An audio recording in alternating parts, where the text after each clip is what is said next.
திரு எழுதி ஆண்டவர்களுடைய அன்பு பிள்ளைகளே, மாதாவின் பக்தர்களே, இன்றைய நாளில் இயேசு யார் என்பதை நான் சிந்தித்து கொண்டிருக்கும்போது இந்த சிறு நிகழ்வு, இந்த கதை என் மனதில் வருது. ஒரு முறை இந்த வீட்டில் சின்ன பசங்கள்லாம் என்ன செய்வாங்க, எல்லாம் விளையாடும்போது சண்டை வரும். நீங்கள் பார்த்துருப்பீங்க. எப்படி சண்டை போடுறாங்க, எங்கே தொடங்குறாங்களே தெரியாது. ஆனால் சண்டை போட்டு அவங்க ஒன்றாயிடுவோம், அம்மா அப்பா பிரிஞ்சு சண்டை போட்டுருப்பாங்க பிள்ளைங்களுக்காக. இந்த மாதிரி இருக்கும்போது ஒரு சின்ன அண்ணன் தம்பி, குட்டி பசங்க 2 பேர் ஒரு ஸ்வீட்டுக்காக சண்டை போட்டுட்டு இருந்தாங்க. இதை எனக்கு வேணும், உனக்கு வேணும்னு.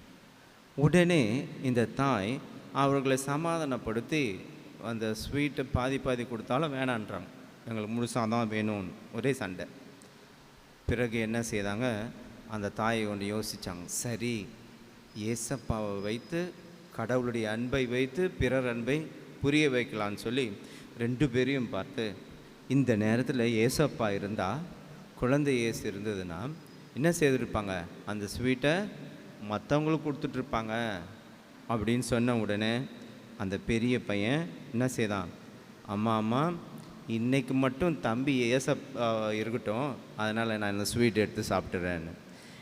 சில அன்பு சகோதரர்களே, இந்த குழந்தைத்தனமான இந்த வளர்ச்சி தான் இன்றும் இருப்போம். நீங்கள் யோசித்து பாருங்கள், சின்ன வயசில் எவ்வாறு பேசினோம், எவ்வாறு பழகினோமோ அதே மாதிரி தான் இருப்போம்.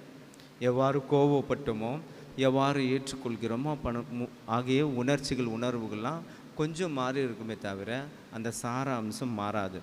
அதே போல் விசுவாசத்திலையும் நம்ம ஆன்மீக வளர்ச்சியிலையும் சிறு பிள்ளை மாதிரி தான் இருப்போம். சிறு பிள்ளை மாதிரி தான் ஜெபம் பண்ணுவோம். நிறைய நேரம் ஜெபம் செய்வது, மற்ற நேரங்களில் மன்றாடுவதெல்லாம் அப்படி தான் இருப்போம். அதனால் நம்முடைய வாழ்வில் ஆன்மீகத்தில் முதிர்ச்சி அடையணும்.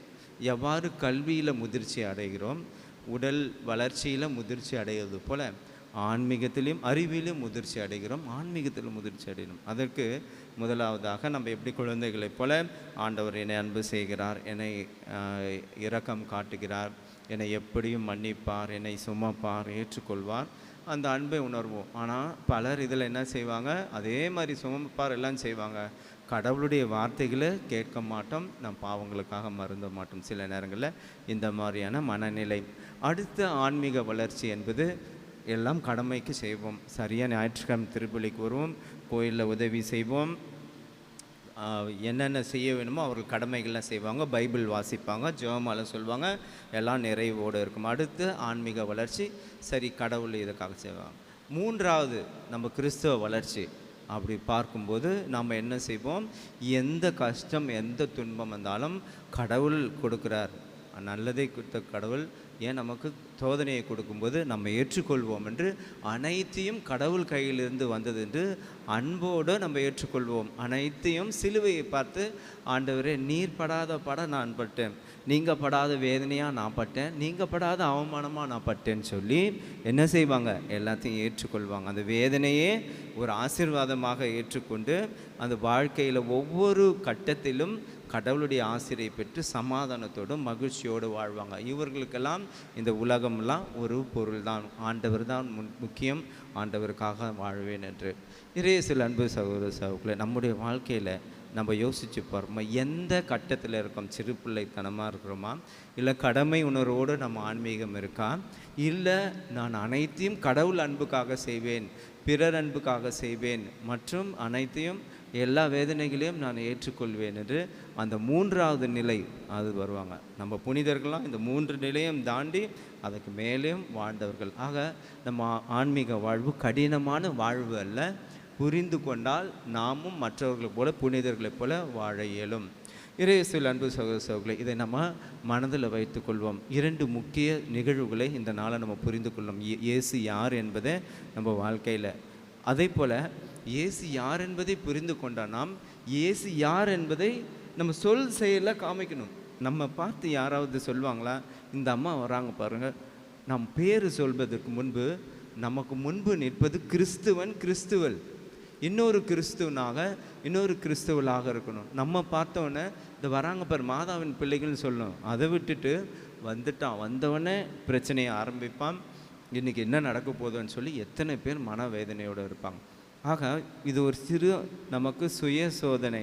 நம்ம பார்த்து நம்ம சுற்றியில் இருக்கிறவங்க என்ன சொல்லுவாங்க, நான் கிறிஸ்துவை பிரதிபலிக்கிறேனா என் சிந்தனை சொல் செயலன்னு பார்க்கணும். அதிலும் நம்ம குழந்தைங்க நம்ம பார்த்து சொல்லுமா, எங்கள் அப்பா இன்னொரு இயேசு, எங்கள் அம்மா இன்னொரு மாதான்னு சொல்ல முடியுமா? அதுக்கு ஏன் சொல்ல முடியலன்னா, நம்ம திருமண வார்த்தை பாட்டில் புரிந்து கொள்வது. திருமணத்தின் முக்கியமான நோக்கம் பல இருந்தாலும் மிக முக்கியமான நோக்கம் முன்மாதிரியான கிறிஸ்துவ குடும்பத்தை கட்டி எழுப்ப, எப்பொழுதுமே சாட்சிகளாக இருக்கணும். அங்கே சண்டை இருந்தாலும் குழந்தைங்க பார்க்கும், சண்டை இருந்தாலும் சமாதானத்தோடு எங்கள் அம்மா அப்பா ஒன்றுடனே சேர்ந்துடுவாங்க, பேசுவாங்கன்னு சொல்லி குழந்தைங்க வளரும். அடுத்த புரிதல் என்னென்னா, சின்ன குழந்தைகளை ஆண்டவர் ஏன் கொடுக்குறாரு? குழந்தைகளை ஏன் கொடுக்குறாரு? போர் அடிக்குது, குழந்தைய வச்சு வளர்க்கணும், இல்லை ஆண்டவருடைய திட்டம்னு. அது மட்டுமல்ல, குழந்தைகளை ஏன் கொடுக்குறாருன்னா புனிதர்களாக மாற்ற.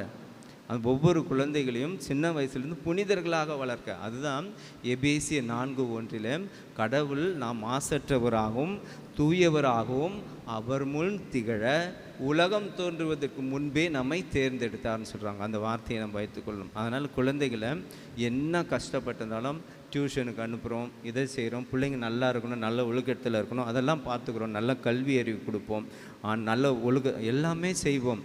ஆனால் ஆன்மீகத்தில் வளர்க்குறதுக்கு மட்டும் பார்க்கணும். ஒவ்வொரு நாளும் நம் குழந்தைகளை பார்த்து உன்னுடைய அப்பா ஏசப்பா, அம்மா மாதா என்று சொல்லி வளர்க்கணும். இப்படி டொன்போஸ்கோ வாழ்க்கையிலும் அந்த தாய் தந்தை இல்லாத அந்த குழந்தையை டொன்போஸ்கோவை அடிக்கடி காட்டு, இதுதான் ஏசப்பா தான் உங்கள் அப்பா, நான் அம்மாவாக இருந்தாலும் உனக்கு உண்மையான அம்மா மாதா தான் கடைசி வரைக்கும் இருப்பாங்கன்னு சொன்னதால தான் ஒரு பெரிய புனிதரை ஆக்க முடிந்தது. அப்போ சிறு வயதிலிருந்து வறுமை இருந்தாலும் பிரச்சனைகள் இருந்தாலும் அந்த தந்தை இல்லைன்னா கூட அந்த தாய் அந்த குழந்தையை புனிதத்தில் வளர்ந்து இன்று மிகப்பெரிய நிறுவனமாக திருச்சபையை தாங்குகின்ற தூணாக இன்று அந்த சபை இருக்குது. சலேசிய சபையும் அதோடு சேர்ந்தது. இறையேசுவில் அன்பு சகோதரர்களே, நம்ம இன்று யோசிக்கணும். நம்ம சொல் செயல் சிந்தனையில் நம்ம ஒரு புனிதர்களாக மாற்றக்கூடிய ஒரு குட்டி திருச்சபையாக இருக்கிறோமா? நம்ம குழந்தைகளை அந்த புனிதத்திலும் தூய்மையிலும் வளர்க்குறோமா என்று நாம் சிந்திப்போம். இன்றைய இரக்கத்தின் நாளிலே, கடவுளுடைய அன்பின் நாளிலே புரிந்து கொண்டு, ஆண்டவரே இந்த ஆசீர்வாதத்தை எங்களுக்கு தாரும், இந்த புரிதலை தாரும். எங்களுடைய உடல் பொருள் ஆவி ஆத்மா ஒவ்வொரு துளி இரத்தத்திலும் நாடி நரம்பிலும் எலும்பிலும் இதை உணர்த்தும் என்று இந்த புனிதமாக இருக்க வேண்டும், தூய்மையாக இருக்க வேண்டும். எதற்காக இன்று இயேசு கேட்ட அந்த ஒரு கேள்வியிலே நான் யார் என்பதை நம்ம வாழ்க்கையில் நாம் இயேசுவை பிரதிபலிக்கும் கண்ணாடிகளாகவும் சாட்சிகளாகவும் வாழ ஆண்டவர் இன்றைக்கு அழைக்கிறார். இந்த ஆன்மீக பயணத்திலே நாம் ஒருவர் மற்றவருக்காக ஜெபிக்க வேண்டும். நிச்சயமாக கடவுள் அனைவரையும் புனிதர்களாக மாற்றுவதற்கு திட்டம் நமக்கு கொடுத்திருக்கிறார், அந்த வழிகளையும் கொடுத்திருக்கிறார். முன்மாதிரியாக இயேசு ஆண்டவரையும் மாதாவையும் நமக்கு கொடுத்திருக்கிறார். அனைவரையும் ஆண்டவர் ஆசீர்வதிப்பாராக. God bless you.